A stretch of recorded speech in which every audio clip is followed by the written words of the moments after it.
Hey, we live. It's Cameroon. Psych. Yo, welcome to the show. Let's get this thing started. Introducing the Couch Rider Raven Report. Let's go. Ravens, Ravens, Ravens. Couch Rider. Ravens, Ravens, Ravens. We gon' ride out. Ravens, Ravens, Ravens. Couch Rider. We gon' ride out. For some of you Twitter gangsters, this is just a hobby, original sports perspective. You can't stop me. Couch Rider Report, it's reflective. Please respect it. You will get checked, and your knowledge will be tested. I ain't the coldest Raven, but this is my show. Shout out to the Barry White of rap for the beat, though. Welcome back.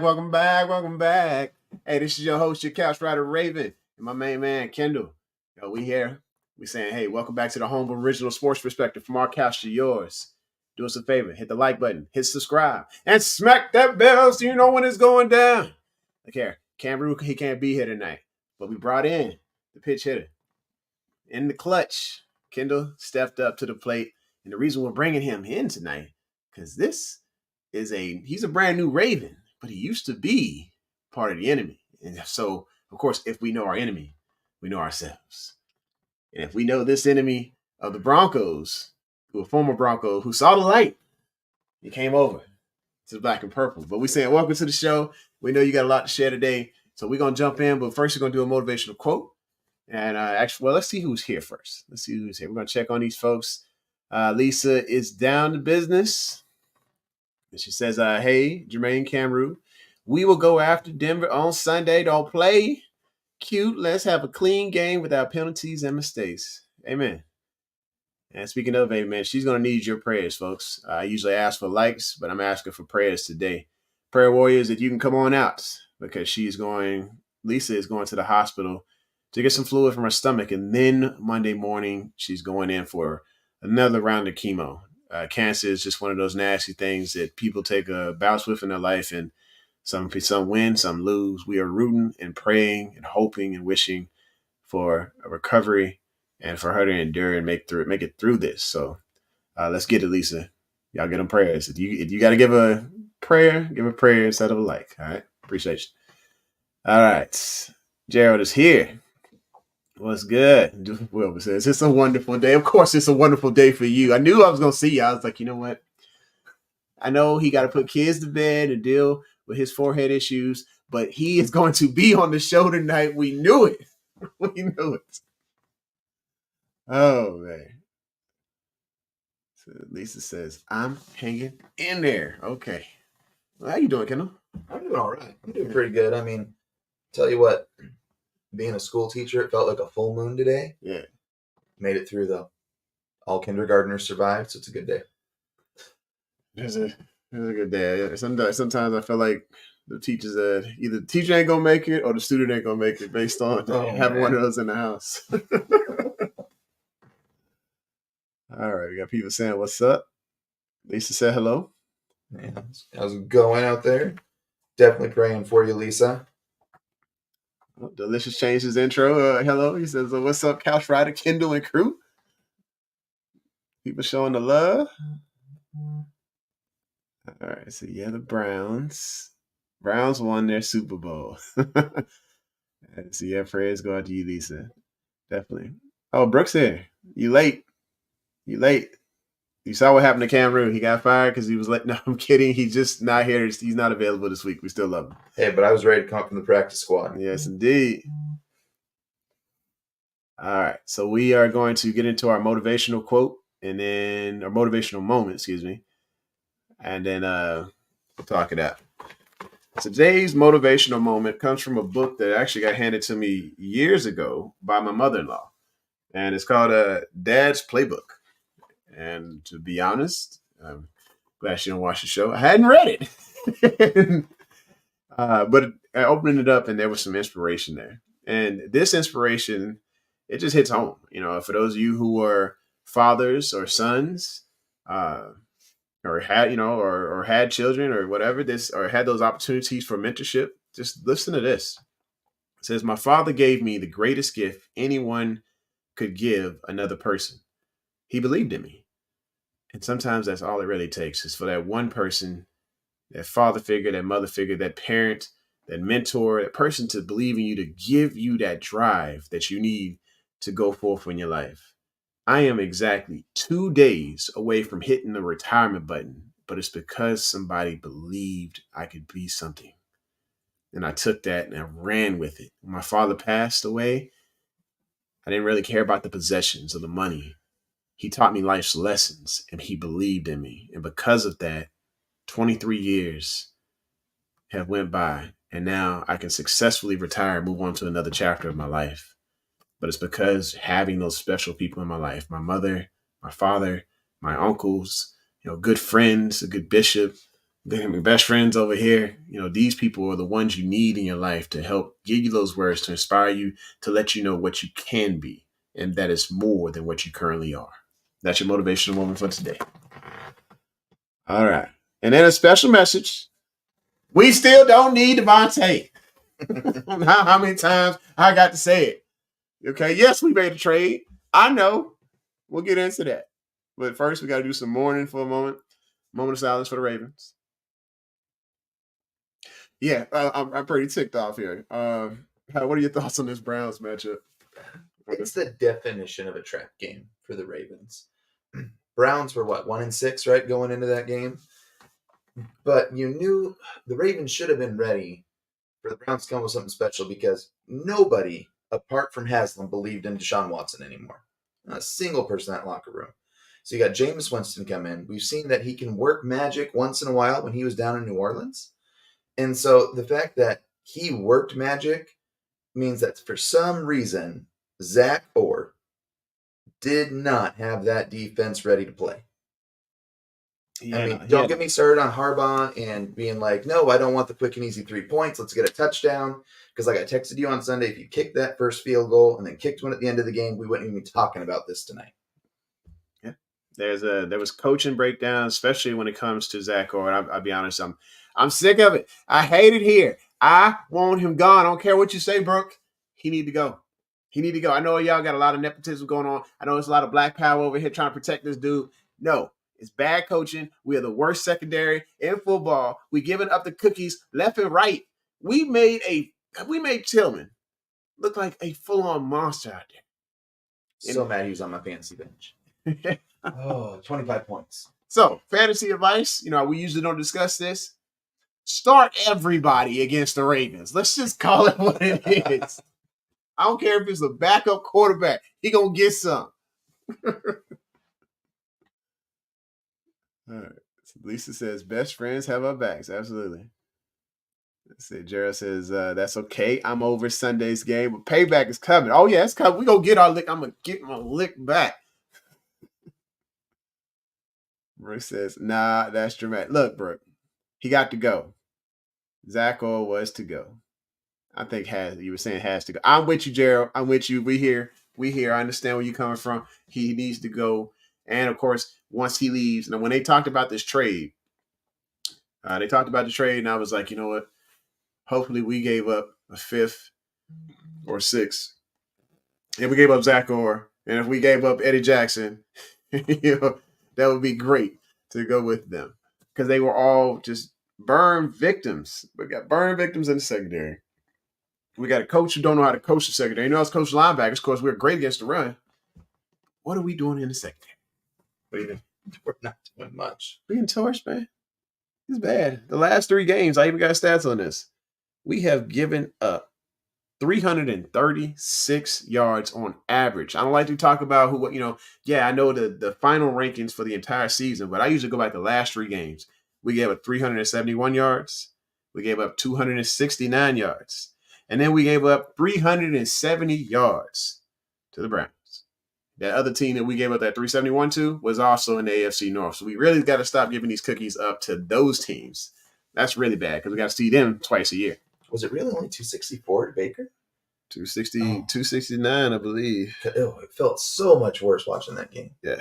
It was a tough game. They Well, they back up. they did a lot of running though. Like Bucky Irvin was looking good. Maybe that was our four stats. I think Baker actually lit us up on the. I thought it was worse than that. Yeah, I think he had over 400 or almost 400. Check that right quick. Baker went off for 370. So this is before the Browns game. Maybe I flipped those numbers. Yeah, Baker had 370. Yeah, that sounds. And then like the depressing game I watched. Yeah, it was pretty bad watching the national television.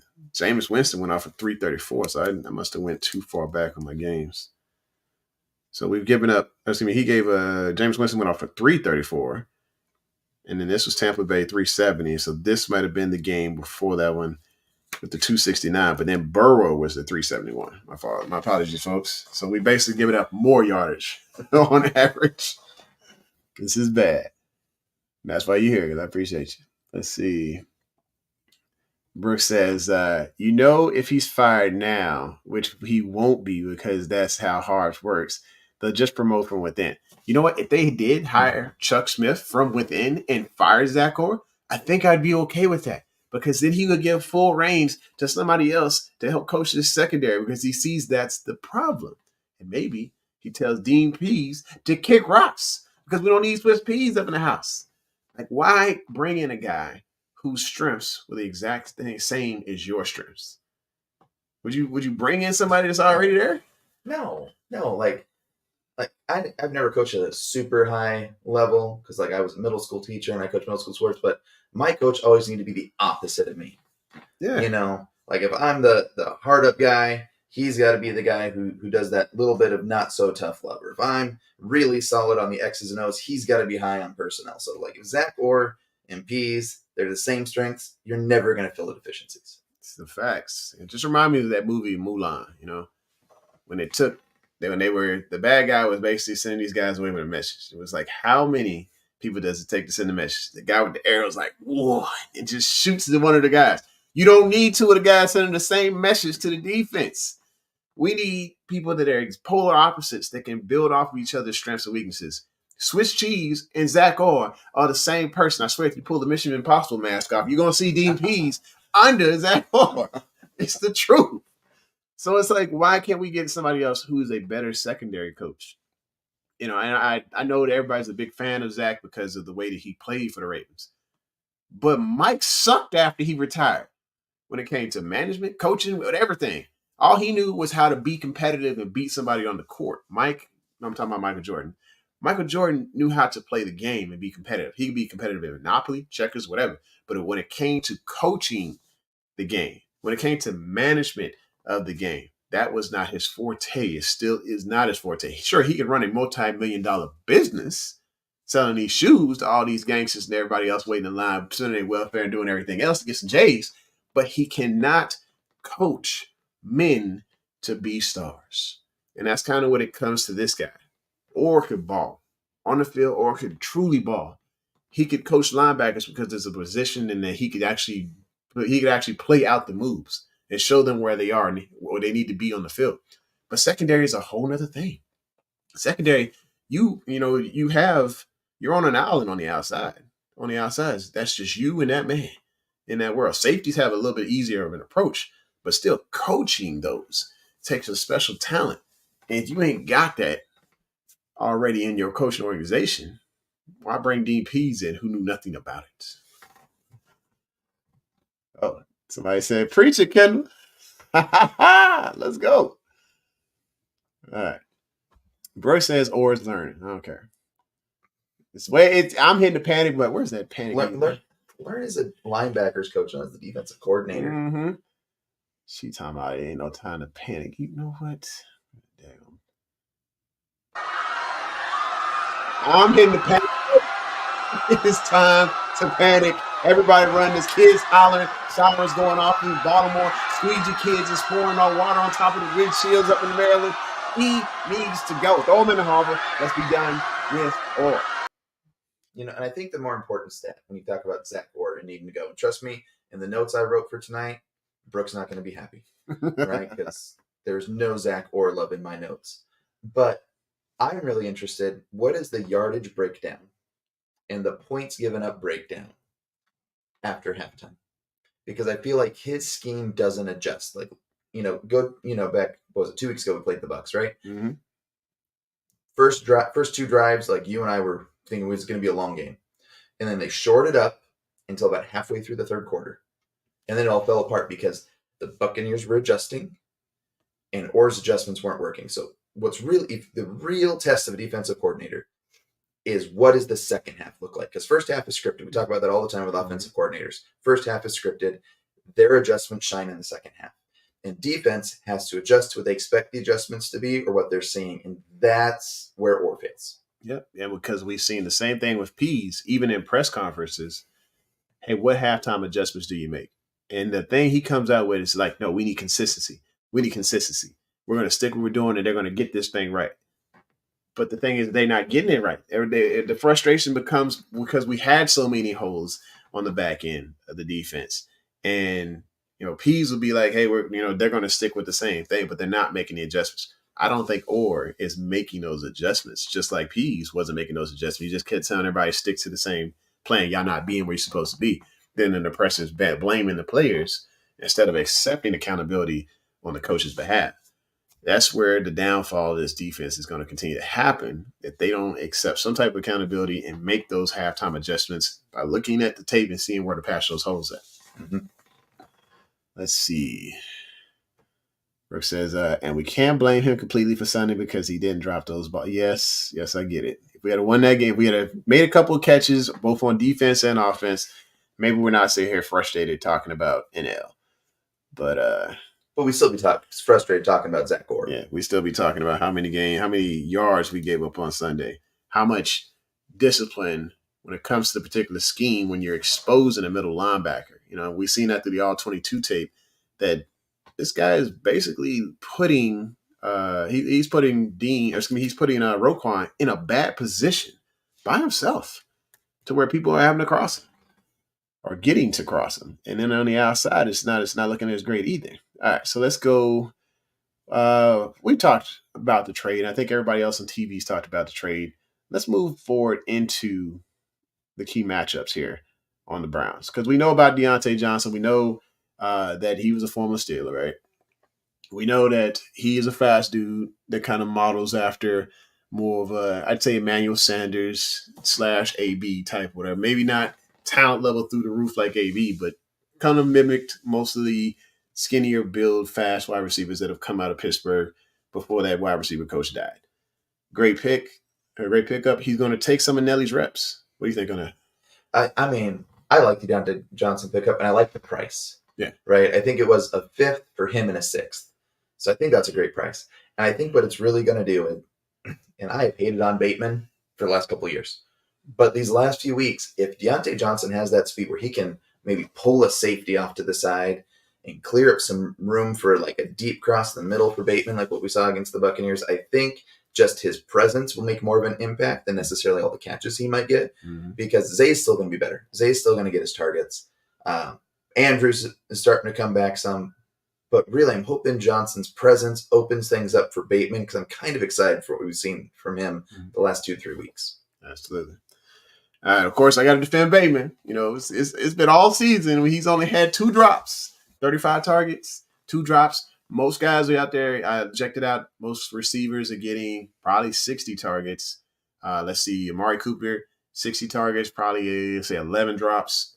I'm trying to think. Most of everybody else had 3 and 4 drops, but they had 60 targets. And then it goes down to Pickens. Pickens had 40 targets and had 2 drops. And so that was the closest to compare to Bateman. I know these games look bad when you see 2 drops in the game. You want to compare. You want to just completely throw this player in the trash and say, look, I'm going to go get another one. Give Bateman give him some breathe. Give him some grace, folks. Give him some grace because he's still up there comparable right now on the stat range as far as targets and drops with Pickens, who's actually catching those little moon balls from Russ out of the sky. It's a beautiful thing of beauty.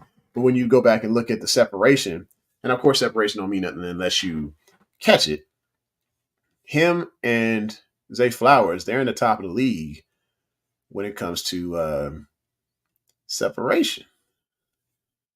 I think I showed this graphic last week, but I think you still need to see who's up here when it comes to being able to separate. So this is as of week. This is before last week's game. But take a look at it. More minimum of 40 routes run. We're looking at Zay Flowers at the top of the chart. Number 5 is Rashard Bateman. The rest of these guys are talented wide receivers. One of them's done for the year. Brian Thomas might be a little injured this week. I think Christian Kirk is done for the year as well. But you got some of the top tier wide receivers out here that are creating separation. And if he is able to catch on and get those yips out, those couple of drops, one of them was in the skies, the sun gets in the eye, and we can see the sun kind of beaming down over the shadow in the stadium. Bateman can really catch on, and this addition really helps open things up for him. It's probably going to steal some reps from Nelly and from Wallace, but I think I'll take those reps. I'll take that. How much has Wallace even done this year? Scored a touchdown Sunday. Yeah, but is it a big loss? I don't think it is. No, I don't think. I think and Nelly's been I like Nelly, especially last year's postseason. I thought he did pretty well in the beginning of the postseason. Everything looked bad in the Chiefs game. Yeah, but he hasn't done a lot this year, Nelly. So getting a different third, is great. I mean, I've preached all offseason. I want to see two tight end sets with Likely and Mandrews, and maybe having a good third makes it so that we really just run Likely more, because I see better things from Likely than Mandrews, which hurts my heart. Yeah, but I really love what we see from Likely. I think if you can get a third solid wideout to go with Likely, I think you're going to see a lot more things open up in the pass game. Yeah, sorry. After I said Nelson Aguilar scored a touchdown on Sunday. Wallace hasn't, but I think you're right when it comes to having that extra guy. It's going to open some things up. I feel like there's going to be more 11 personnel on the field. But if you put out 11 personnel, they're probably going to come out and cover 2. They come out and cover 2, then we can run Henry straight up that middle because they pulled one out of the box. It opens up some things, but it also, as I said before, this changes a little bit of our identity, just like with the bigger guy, with a bigger name wide receiver. We bring a bigger name wide receiver in, it changes our identity of what we do. This doesn't change it as much, but it is going to help open some things up because of the route running ability of Deontay Johnson. I remember I had a friend named Dame, and Dame now works for Bleacher Report. He was such a huge fan of Deontay that he would just constantly put out clips of how good this guy was in his reps. So I'm looking forward to seeing that talent come out even at the age of 28 for this guy. All right. Lisa, we get it. Going back, Eddie was great with the Bears, but he's not as good right now catching on with us. No. Maybe it's a reps and sets thing. I don't know. But I was excited about him during the offseason because you could see that talent that he had with the Bears, things he was able to do. But not so much here. It's not a good thing. Brooke says the group dragging Bateman like he's the only one who had drops. Yes, I think everybody. The people in that group. Yeah. No, the group is, Brooke, your group is definitely a hot mess. I'll be honest. It's wild in there. But, of course, we're going to keep Nelly around. I don't think he's going anywhere. No. If you ever go 5 wide or, someone needs a breather, play that need a breather like Anthony Richards did on Sunday, but, gosh. All right. Now that we have covered the trade of Deontay and how it's going to impact the Ravens, and I don't think I spelled that wrong. There's maybe an I there, whatever. All right. Who is the key matchup versus the Broncos? Okay, so I know everybody wants to talk about it being PS2 and Zay. Mm-hmm. And that could be a key matchup. Or saying Marlowe and Cortland Sutton. But both teams have proven that when their number one is locked out or hurt, like Zay was against the Buccaneers, the rest of the team can pick it up. So if you're looking at secondary matchups, I'm more interested in seeing how Stevens is going to match up with either Troy Franklin or he's going to match up with Little Jordan Humphreys. I think that's going to have a bigger impact than necessarily Sutton because Broncos have won games where Sutton has 0 receptions. Mm-hmm. So locking down Sutton I don't think is going to be the big thing. And with a young quarterback like Bo Nix, he's going to be checking down. So the way Wiggins covers and the way that Stevens covers is going to be a bigger matchup than if Marlowe shuts down Cortland Sutton. So would you say Troy Franklin's the number one target right now for Nix? I think he's going to get there. Troy Franklin had a real slow start to the season, but he's been slowly catch on last couple of weeks. He's looked better. Mm-hmm. I think Little Jordan Humphreys might be a big target. Yeah. A name that a lot of people don't pay attention to is Devon Bailey. Yeah. He's a rookie. I think he was a 6th-round draft pick. Yeah. But week 1, when you turn 7 targets into 7 receptions, that draws people's attention. Yeah. But then he got hurt. He was out for a couple weeks, and he started picking it back up again. But in those bigger wide receiver sets, he's someone that you got to look out for. But the matchup I'm actually the most excited to see is going to be in the trenches. I really want to see Quinn Mienres match up against Matabike. Like, a lot of people don't pay attention to Quinn Mienres. I always cheer for guys who come from small colleges. He came, I think it was Wisconsin Whitewater. It was a D3 school. Like, his tape for the draft was him like bench pressing a tree. Like, it's a huge dude. He's one of those guys who has the jersey up because he got the belly breathe. Yeah. But seeing him against Matabike, like, I think he's a great O lineman to watch. He's got pretty good O lineman Zeke going. He's got he's got pretty good footwork. And so I think he and Matabike is going to be big because if Matabike can pressure up the middle, right? I think Owe is going to be able to beat Bowles on the outside, and Bonix does have some rushing ability. But I think that front is going to determine a lot more than if Marlowe locks down Sutton. And for the other side of the ball, like, if Zay gets shut down, can the other corners contain Bateman? Can the other corners contain Deontay Johnson? Mm-hmm. So it's just going to be like, who's going to be the guy that gets open? Because when we're looking at like who to expose, I'm trying to look at based on the last couple of games, the Broncos defense is well balanced. They're giving up maybe 53 yards a game to tight ends. Wide receiver 1 is not getting much. Wide receiver 2, even less. Well, and the thing is, I think 2 games ago, PS2 was out with a concussion. So they're even without their best corner in one of the games you've got written down there.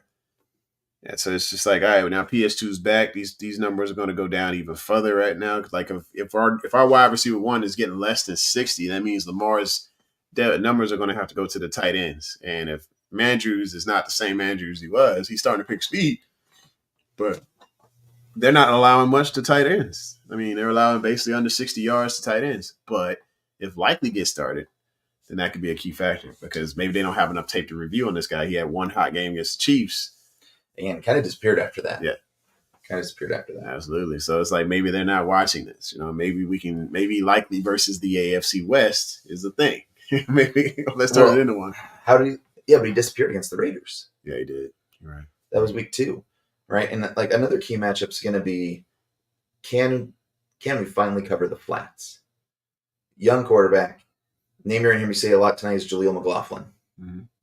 I love Jaleel McLaughlin. I think he's a fantastic running back. But if they're able to hit him in the flat, the Ravens look so bad covering the flats. Not covering screens, covering the flats. Bucky Irving torched the Ravens 2 weeks ago out of the flat. Yeah, those wheel routes, those out routes over there, it is just something that's not being covered very well. I'll be honest, I would prefer us to be in more of a Tampa 2 type of defense to where we are playing up a little bit more and covering the flats and taking and allowing those shots or allowing those opportunities for those deep shots, but having those safeties be on the game. I know it's a big chance because we've been torched all the way down the field, but I'd rather take that chance and have, let's say, Roquan play a little bit deep because what we're seeing lately, I've been seeing Simpson and Roquan way up close to the line of scrimmage, whatever, but not aware of the slant that's running right behind them. I'd rather have them have something in front of them versus behind them and trying to recover. Well, and I think that's because it feels like our defense's focus is stop the run. Yeah. And that's why we're so good against the run. But when you're cheating up like that, you're out of position to cover outside, you're out of position to cover behind. Mm-hmm. And so we begin to hit over top of the head because of the fact that we're so concentrated. And one, we got to have the balance. And like I said, out of this Broncos defense, I'm seeing balance across the way and a team that's second in the league in sacks right now. And they got some beasts we got to look out for. Who do you think we should look out for most on that line? On the D line? Yeah. The D line isn't really impressive for the Broncos. Like when you look at it's the edge rushers, right? I think it's Nick Bonito's out there sometimes. Browning. Browning is my favorite tackle of the season I've seen so far. It's the one against Kenneth Walker, where he had and Kenneth Walker like popped him up and he like suplexed him.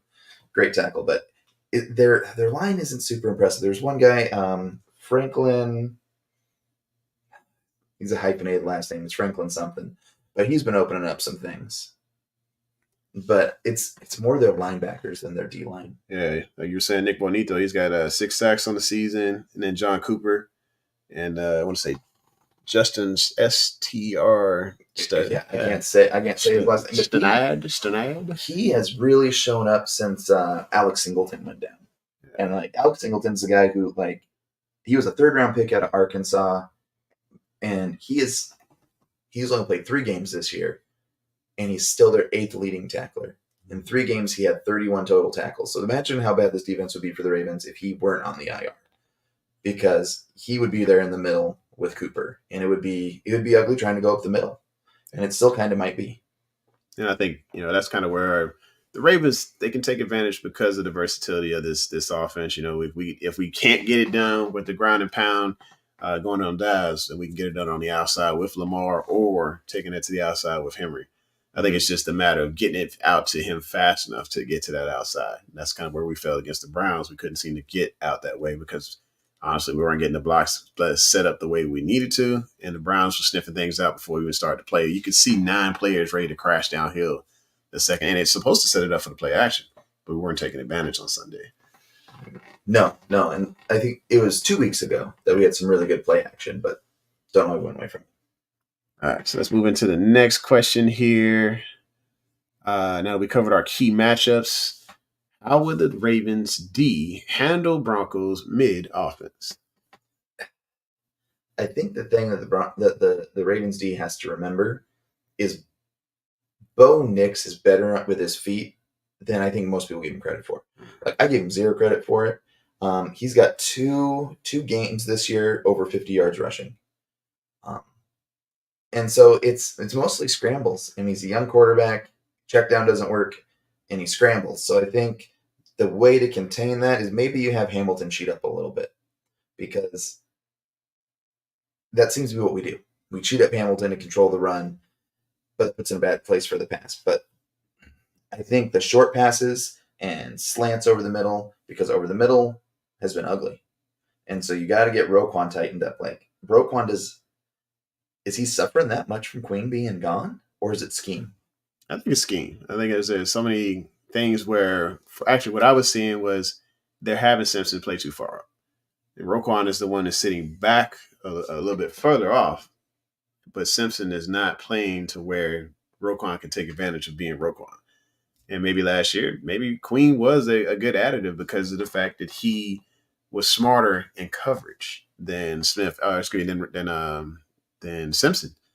And I know that's a hard thing for us to swallow, that Queen was actually better, was smarter. We're looking at a more athletic version when it comes to Simpson, but Queen has some smarts to him. And there's a reason that the Steelers are dominating on defense, because of his contributions. I know the Steelers think he's crap, but if you go look back at the tape, he is making major contributions in that defense. So he could, wish we could have kept him here. We could have, because of the ability of Zach Orr to unlock these guys. But it is what it is. We got to get Roquan up to speed. It's not Roquan, excuse me. We got to get Simpson up to speed if we're going to be able to defend the pass in the middle. Now, last year we were curving everything to the middle of the field purposely on defense. But the problem this year is we're curving everything deep middle to the middle of the field. In fact, like you could see on some of Stevens' plays, to where he would allow the slant to go in. Usually a corner's technique is supposed to be that usher and using those sideline as that extra player to push the guy to the outside and don't get with the inside. But it seems like the Ravens are going with last year's formula. It's just not working out because it's getting deeper shots than what it's supposed to be. And I think that's where you miss Geno Stone. Yeah, I missed that. I missed Geno. He hurt for the year because he got hurt in Cincinnati. That's tough for him. But, wish we would have kept another guy. Wish we had kept in-house. We're losing bodies. Let's see. So as far as handling that their offense, when it comes to that quarterback, I know you mentioned Bo Nix. Just watching his growth from Auburn to going to Oregon, you could see he still had that mobile ability in Auburn and that ability to make like a game-changing play. Against LSU, I thought for sure he was tackled. He had probably 6 guys coming after him. He manages to step back, does a spin around, looks like he's about to go out of bounds, but he doesn't, and fires a dart to the tight end touchdown. I was just like, oh my gosh, who is this dude? He's very frustrating along those lines, especially when it comes out rolling out to the weak side of the field. If he's got a rollout on play action, he's going to be looking for that tight end on the crosser, and I think that's what hopefully the Ravens are looking at the tape to see those plays that he is sneaking just past the cover 2 defenses to find those pockets deep for those tight ends. It's going to be a major problem if the Ravens don't scheme that, and if they don't blitz from the weak side to try and get him to stop from rolling out. Let's see. Let's move into how will the Broncos contain the Ravens' ground game, or will the Broncos contain the Ravens' ground game? It's linebackers, 100%. And it's the linebackers getting the pressure to frustrate Lamar while the secondary does its job. Like, we're not going to get coverage. The Broncos aren't going to get coverage sacks, right? I almost said we. I'm still recovering, guys. But the Broncos are going to be looking for. They're not going to get the coverage sacks, but they might get Lamar to, only get 2 or 3 yards. The thing with Lamar this year is he seems to be wanting to run that sideline so much on his scrambles instead of weaving through the middle. Now, weaving through the middle this week is not the best plan because we talk about those linebackers, but they got to work some stuff short. Push the CBs deep. Hope that they're bringing the linebackers in for a blitz and try and hit the sides there. Not a screen, please. Can we not run 10 screens to Zay this week? Yeah, that'd be great if we. If of course if they're blitzing, yes, I can see that. But run those screens to the running backs because we know that we can get some money off of that. But it comes to just the wide receiver screen, it is probably 1 out of 10 times that it's worked. It worked big for Zay on a wide receiver screen, but the other 9 times we're getting maybe 2 yards out of the play, or even taking a negative, or like we saw against the Bucs, could be a fumble. So, oh my gosh, that was another thing I had written down here. Like, sorry guys, I was a little nervous, so I made sure I had notes tonight. Oh, you ready, man? You ready? One of the things I wrote down here is that Lamar has to be careful with the ball.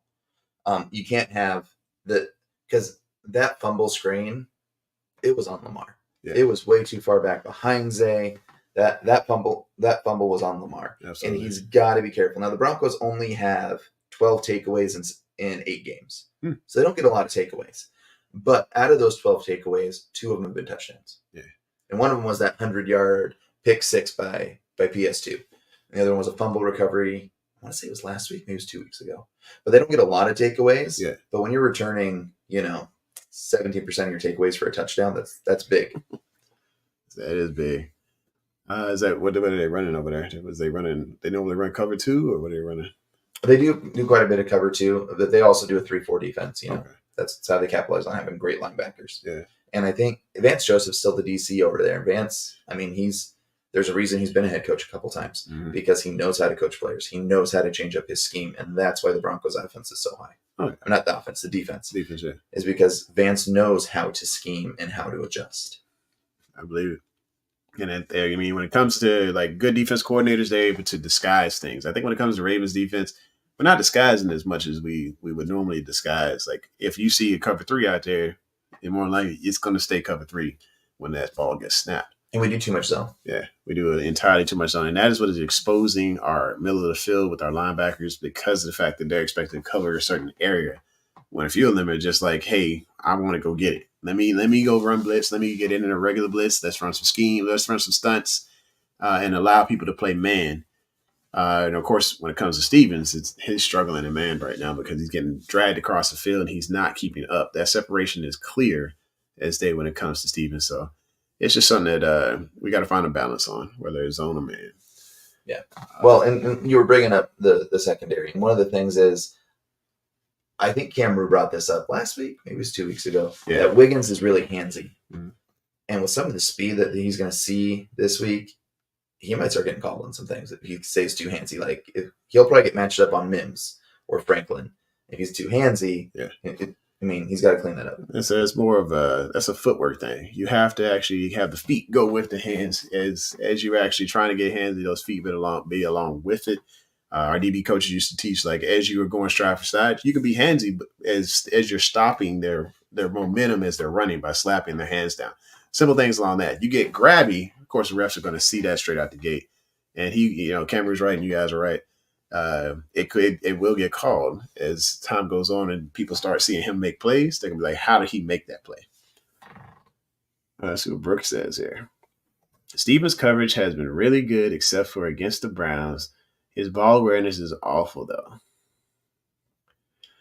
I don't know. I saw some tape that said differently, Brooke. Just looking at it today, and you could definitely see Tillman was making plays when it came to giving up the inside. Tillman was able to get the inside easy, and he was able to just break across the field and create probably. I mean, he had to have at least like 2 feet of separation between him and Stevens as he was making his catches, and it was just blatant as all get out that Stevens was behind and he wasn't good on the coverage on those plays. I think he, in those situations when it's plays across the field, I believe that's kind of where we need to be more disciplined in that zone to come down, crashing down when you see those players coming across the field when one of our guys is getting beat. And he tries to pass off too much. Yeah. Like we've seen that in a couple games. Like he knows he's getting beat and he thinks he's passing it off to the safety, and the safety's not ready for the pass off, and that's where the blown coverages happen. Yep, that miscommunication is so you'll look on one side when that happens. If you're looking at the side where Hamilton and you're looking at Wiggins' side, they have a great communication to where that is usually not happening. But when you look over to the other side and you're looking at Williams and you're looking at Stevens, there's lots of miscommunication going on. They just don't have that trust in each other yet. And it takes a lot of repetition, a lot of failures, which is what we're seeing in order for them to fix it all. But hopefully through more reps, I know it's going to be a lot of pain, a lot of heartache, hopefully not Sunday, but maybe they can figure it out. Yeah. Let's see. Let's move forward into, we talk about adjustments. What adjustments do the Ravens need to make? That's, from this Sunday, from this past Sunday's failures to now, what type of adjustments do we need to make? Get rid of the zone. Like the zone is where we get burned. Yeah. Right. You got to figure out the secondary. I don't know what the answer is, but I mean, I was looking at it. I think we lost one of our starting CBs, right? It was Rock Yasin, right? Yeah. And then we lost Gino. But we still got Hamilton. We still got Marlowe. And, I know I said I was going to talk bad about Marlowe because he got those picks, but if he's going to, like we were watching his show right before we started, right? Yeah. If you're going to display that ego, you got to play to that ego. Yes. Or else, us as fans were like, you need to shut up and get back in the film room and get off your podcast. Yeah, you got to walk it like you talk it. And if he ain't sitting here walking, then he need to be hushed up. And Lamar Jackson has said that many times, like, hey, man, why we even got this camera on? He's like, you got burnt up on Sunday. Like, what's going on? But I think one of the other adjustments they're going to have to make is that we need more big plays. The Broncos are the number one red zone defense. I want to say I looked up, it was like 36%. Is their red zone percentage. So, and they've only given up 4 rushing touchdowns, which means if Henry's going to find the end zone to keep his streak going for 9 straight games, he's going to have to break one from beyond the red zone. Broncos have only given up 10 touchdowns this season. Total. 4 on the ground, 6 through the air. Oh my God. Right. We held Professor Achilles, aka Aaron Rodgers, to 9 points. I guess that's Aaron. He been looking old, right? Looking bad. But it's only been 10 total touchdowns, which is I want to say it's the second fewest in the NFL because the Chargers have given up 9, but only 4 on the ground. Like they are what the Ravens were pre-or bend don't break. They give up those field goals,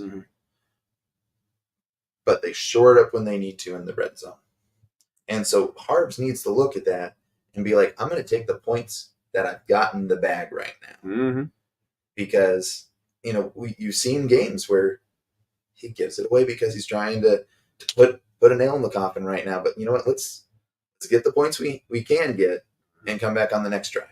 So Tucker would probably be a key factor to the victory of this game, right? Well, one of the things you sent to me was about special teams and how that could impact the game. Yeah. And is it too soon to talk about onside kicks?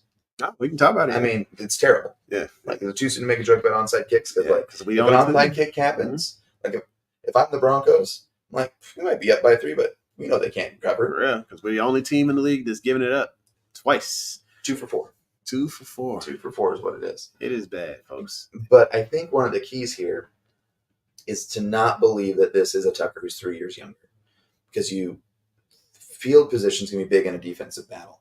And so if Tucker goes out there for a 53, 55-yarder and he misses, that's great field position you're giving back. So you have to realize who Tucker is this year. Now, he's still great. I'm not saying kick him to the curb. I'm not saying get rid of him.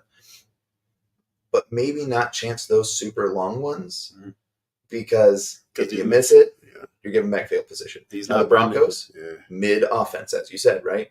So they've got to have the same thing in mind because they don't want to give Lamar a short field. Right. So I think special teams, the way it's going to really play out in this game is Tucker is going to be key. Can he hit the kicks he's given? Now, if this game was in Denver, I'd say let Tucker kick because he's been always wanting and he's been gushing at the opportunity to kick in Denver to try and see how far he could kick or whatever. At least let us see what he looks like in warm-ups and then go from there.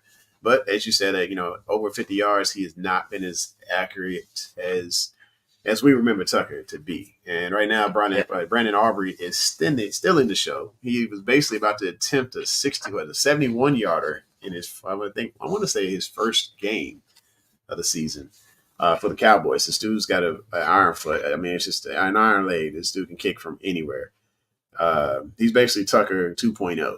And Tucker is kind of on the back end of his career. So we need to set him up for success, but not put us in bad positions. So anything under 50, let's do it. And let's not give him the chance to get in his own head early by missing a kick that's long. Now, the other thing that's key on special teams is punt returns. Now, neither punt returner or punter looks that much greater than the other. Like when I looked at punters, the Denver punters punted twice as often because their offense is terrible. But the percentage of in the 20 and touchbacks is pretty similar between the two. So it comes down to, can you get that in the 20, inside the 20 punt, and then force a 3-and-out to give yourself the short field? So I think the special teams battle comes down to not giving away bad field position because of a missed field goal and making sure that your punter pins them deep and then the defense shows up to flip the field for you that way. I agree. I think Harbaugh also mentioned, like, when it comes to us, kicking, returning punts and kicks, some of those we shouldn't have touched. We should have left those alone, but because we came out, we either got penalties on them or we didn't get it all the way back to the 30-yard line. And so there's going to be I think Harbaugh's going to have more of a hands-on approach to special teams because that was his thing when he was teaching it in Philly. So now I think he's probably going to jump in a little bit and say, hey, no, this is what we're taking and this is what we're not taking. Of course, when it comes to punt returns, the rule was supposed to be you stand your back heels on that 9-yard line. Anything goes past that, anything goes past you, you let it go. Yeah. Anything in front of you, you can go for it. It's fair game. Go get it. Let's see. All right, Tucker. She's saying Tucker deserves his grace. He saved us many times. This is a what have you done for me lately league. It is every day. Unless your name is Patrick Mahomes, then you can't live off of last year's stats. Because right now, everybody's up on Pat Mahomes stuff. Even when it comes to the Mahomes Mountain on Nick Wright's show, it is so annoying. I can't stop watching it. Like, I can't stand it. And he is just like, I think Josh Allen and Lamar had a better week than Mahomes did last week. Not this past one, but the one before. And they gave Pat Mahomes the mountain still. It's like, I'm just like, this should be the Allen Jackson of the mountain. Yeah, the stats. I mean, the problem is Mahomes has that full great coaching staff surrounding him. And so even though he has not been great, he shows up in the moments needed. Now, that's for giving Tucker grace. I mean, that's why I said we're not kicking him to the curb, but we and Harbs need to think about the limitations he has. I mean, you're getting older. I mean, he's still accurate. But once he hit 55, pump the brakes a little bit and think about game state. Not saying don't send him out there for 56, but think about game state and think about the choice tree beyond just this moment. Like, what's the choice tree going to be? If he misses, what happens? If he makes it, sweet. But that's what we're not doing. Kick him to the curb, still give him his long field goals, but don't necessarily have him kick a 56-yarder on the first drive. Yeah. Choice tree meaning second, third order effects. Like, hey, what is going to be the effects of this decision? Is it going to put us in terrible field position? Or are we going to be able to survive this? Are they going to get points off of this from being able to march 15 yards up the field because we missed one? Or, hey, maybe we should go ahead and punt this.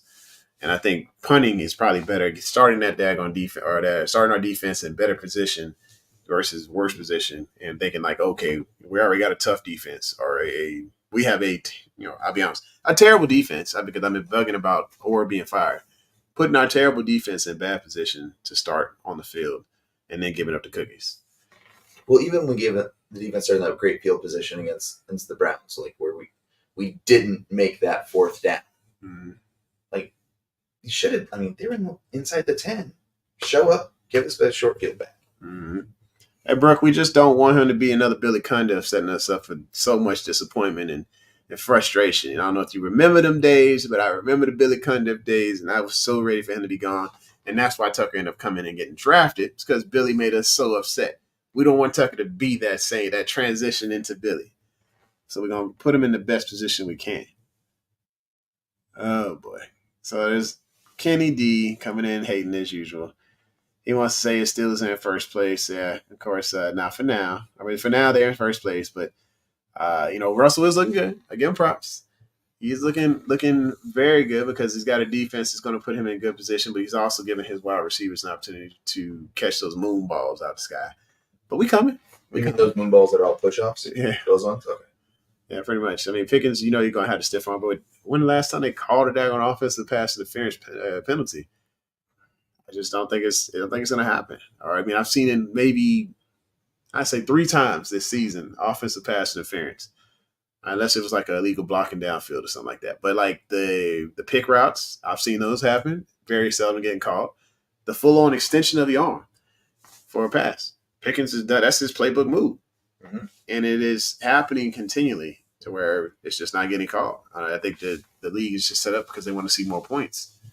And it's not, and his stiff arm's not natural motion. Like, they try to give you some grace for natural motion. Yeah. And it's not.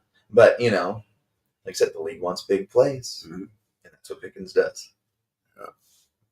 I don't know. Hopefully, Zay takes advantage of that. I've seen him do a couple of push-offs, but his is so fast. You don't see comments like there's a little bit of push-up. Like, well, okay, good. They ain't called it. I am with it. All right, let's see. Brooke says she could beat the Giants because the Steelers.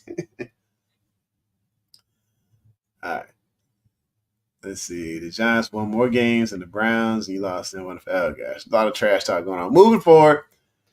All right. So let's go with the biggest difference maker in the matchup. Who's it going to be? It's Zach Orr. That's the biggest difference maker is, can he out-scheme Sean Payton? Because Sean Payton prides himself on adjustments and schemes and those kinds of things. Can Zach Orr match up with it? Like, when I was sitting down and I was thinking about this question, you sent it to me. Like, I want to say Kyle Hamilton because I love watching that guy play. Yeah. Like, I love watching Kyle Hamilton. If they still had a jersey in double extra fat, I'd be wearing it tonight. But they were sold out. It's Zach Orr. Can he adjust? Can he re-scheme? He's going to be the difference maker. I mean, if Zach Orr can't have his defense beat this team in its current iteration, I'm sorry, Brooke. I think he's got to go. It's not a panic button. It's a frustration button. Yeah. I'm not panicked about it. Like, we have a good defense. We have the players. We just don't have the leader. Yeah. And the thing is like Zach Orr is loved by the organization and he can be moved back into personnel. Maybe he can help scout good linebackers. Maybe he can help us scout other outside linebackers of different positions, whatever. Maybe that's his forte because he was given the choice, coaching or scouting department. And he chose coaching, and we are suffering because of that. What's she saying here? Brooks saying he's not, though. Harvs isn't firing him mid-season. Now, the thing is it may come down to the point where his hand might be turned. Harvs has, just as Ozzie Newsome and Rex Ryan and Steve Bisciotti have had conversations behind Brian Billick's back. And actually, I want to say it was Steve Bisciotti that called Rex Ryan a coward because he wouldn't speak up against Harbaugh, actually, because he wanted him to take the team. Oh, no, it was Billick. It was Brian Billick. He wanted him to take control of that team and actually speak out against Harbaugh, what he was doing wrong. And not Harbaugh, Billick. I keep getting mixed up because they keep getting playing for both of them or coaching for both of them. Steve Bisciotti wasn't involved in. Steve Bisciotti doesn't get involved usually unless there is a major, major problem. He usually sits back, smokes his cigar, he's good to go. And I think it's going to be a point to where there's a conversation had with Harbaugh saying, I know this is your homie, I know you got nepotism, but there needs to be a change made. And hopefully hopefully they see Dean Pease is the problem. He's sitting here over top of his ear. He should be coaching and giving feedback and helping those adjustments, but they're not. And he hired the guy. It's time for him to go. Yeah, so I think it's gonna be Zach Ertz's biggest difference maker. Another one, I think it's gonna be his Bateman, or likely, because it's unfortunately with Patrick Surtain in the second, it's not gonna be Zay. It's not. Yeah.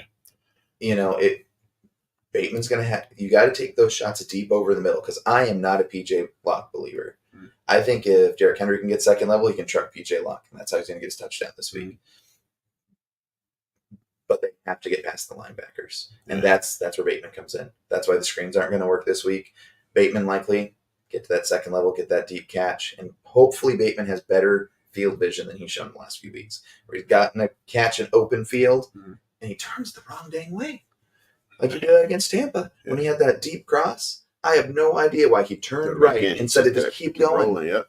Like, he's got to accept his field vision. Maybe he's not used to getting the ball in open field. That play actually reminded me of when Hollywood Brown was with us. He was playing against the Browns, and he caught the pass from Lamar deep, and he kept going the right way and made it all the way to the end zone. It was the post poop play.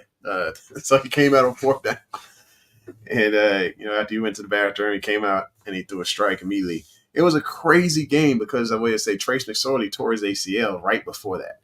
It was a sick play, but the play was so deep for Hollywood, he was able to take it to the house. And that was the exact route that Bateman should have taken advantage of and taken it to the house as well. Hopefully we see more with that. Let's see here. I see a lot of talk about Deontay. Pickens is nowhere near Deontay. Crying. Oh. Talking about how one cries more over together. I think Deontay did a great deal of diva talking, but I think Pickens does as well. Let's see. They're going to keep going on. Well, what's Kenny saying that Flowers and Deontay will pout all game long, right? Yeah. And you know what? If you are a professional football player and I'm Zay Flowers and I am pulling the best player on the field with me to open up for the other receivers, as long as my other receivers are catching the ball, there's no reason about, because I'm doing my job. I'm taking the best player in the stadium on defense. Sorry. Take him out of the play. Take him out of the play. Maybe Hamilton's better than PS2, but I don't know. PS2 he does so much. But if I'm taking him out of the play and other guys get to eat and we score touchdowns, there's no reason to pout. And honestly, I would not mind seeing Surtain take on Henry one-on-one on the outside. If they set it up in that manner, Surtain's got to make a business decision whether he wants to be hurt like the rest of these guys, or I think he'll take the tackle. Or he's going to step out the way. Well, I mean, he already came out of the concussion protocol once. Yeah, so it's like he's going to have to come on the outside. And I've seen some of the schemes that have been set up. They have made it to where it is a one-on-one situation once they are running to the left side, which we didn't see much of last game. We saw most of the runs go to the right. But if we're setting up that one play that goes to the left side, y'all seen it against against the Bills to close out the game, and I want to say against the Buccaneers to close out the game. Yeah, that long run Henry had was off to the left against the Bucs. Yeah. And so they're setting up one-on-one matchups now. Now we've seen many different iterations of it, but the one that I want to see the most is a one-on-one matchup on the outside with Henry, because if he wins that, or if that tight end is able to crash him into the actual rest of the crowd, then Henry is going off to the races. And so if we get some of those, that's going to be a key factor for me in my mind to get that dub. What you talking about? Wow, when does Zay pout? You're just saying stuff. I ain't really seen Zay frustrated other than the AFC Championship game. When he messed up his hand, took himself out of the game. And I think that was a great learning experience for a young wide receiver. Like, yeah, you screwed up. Come back the next play. Well, now you put yourself in a spot where you can't come back the next play. And now you're letting the team down in a whole different way. So I think that's a great learning experience from it. I don't think we've seen that same explosive mentality of his on the sideline when he makes a mistake. Yeah, I think you're gonna see like that competitor is always gonna come out when you're dealing with wide receivers, no matter if it's Wallace. You're gonna see the competitor come out, and that's just something that's built in to wide receivers and corners, those skills position type players. You're gonna see that competitiveness come out. You're gonna see that Dez Bryant type of mentality. Even Bateman's got a little bit of a mean streak when they get hot. But that's something that you have to. It's a pro and a con that comes with that type of position. If you want a quiet competitor, Mariota didn't really work out that well. He's a backup right now. He's a good talent, but you want that X factor guy who's going to have that attitude to come. That's why the Baker Mayfields, the Johnny Manziels have made it to this next level, because they have that spunk, that fire within them. In those skills positions, you got to have it, or you're going to be ignored. Or you have the anomalies, you have the DeAndre Johnsons and the Larry Fitzgeralds, but outside of that, the rest of those guys talk trash. They out there to show out. They out there to get their gritty on, and they're going to let the team know when they ain't getting the daggone ball. I'm pretty sure all of them have read the book, Give Me the Damn Ball by Keyshawn Johnson, because it's all about them. It's a selfish game. The guy who I love the most for trash talk was back in the early 2000s was Mike Rucker on the Carolina Panthers. Like, they mic'd him up, and he was an interesting guy because he would talk trash the entire game, but he never swore. Like, he would never swear, guys, but he would talk trash the entire game. Like, the entire play, as he's trying to go around people, he's talking, right? And, like, I was just like, respect to that guy for being creative in his trash talk. Yeah, absolutely. And it's great when you can see him on the field getting in people's heads and they ain't said a word, ain't said a curse word at all. And those guys, I definitely appreciate those, because they or like Roquan. Roquan's like, hey, let your pass do the talking. Let your pass do the talking. He's usually not out there like cursing people out. Ray, I had a lot of respect for until I seen him at a Denver game, and he was cursing everybody out on the sidelines. But and Lamar, he gets passionate. He doesn't do it in front of reporters, but you definitely hear him on the inside the NFL, like the streaming.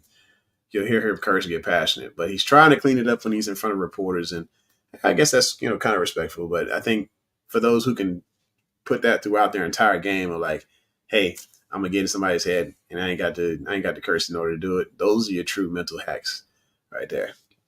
Let's see. I think Brooke hit the clock on us. Final thoughts on this game. All right. So final score prediction. Is that what we're doing here for final thoughts? Yeah. I'm gonna say I think it's gonna be cool. If you'd asked me if we had been talking Saturday, I would have said it'd been 24-21 with the Broncos winning, but I think it's gonna be the Ravens, because this was the definition of a trap game, but they just lost one. So I don't think they're going to lose to another middle of the pack AFC West team like they did to the Raiders. I think they're going to show up. I think they're going to ball out. But the Denver D has not given up more than 26 points all season. They gave 26 to Seattle in week 1. Haven't gone past that number again. I think it's going to be a close game. I think it's going to come down to a field goal by Tucker, if I'm honest. Yeah, I think when it comes to having enough tape on a player in order for our defense to finally step up, there's enough tape on Bo Nix now. With Winston, they knew he was starting the week of. They didn't have enough time to put tape together for an install, and this guy comes out there and just throws it up on us. There's enough tape on Bo Nix to figure out what they can do to make him make a mistake. It's going to be a low-scoring game. I got Ravens 16-13.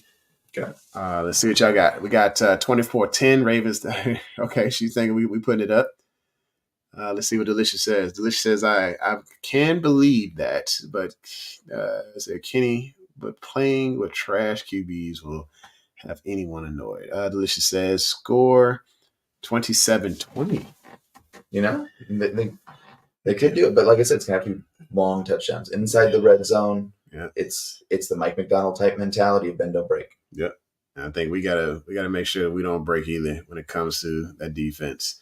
But thanks for y'all tuning in. This is the home of Original Sports Perspective. From our couch to yours, it's your couch writer Raven. It's my main man Kendall.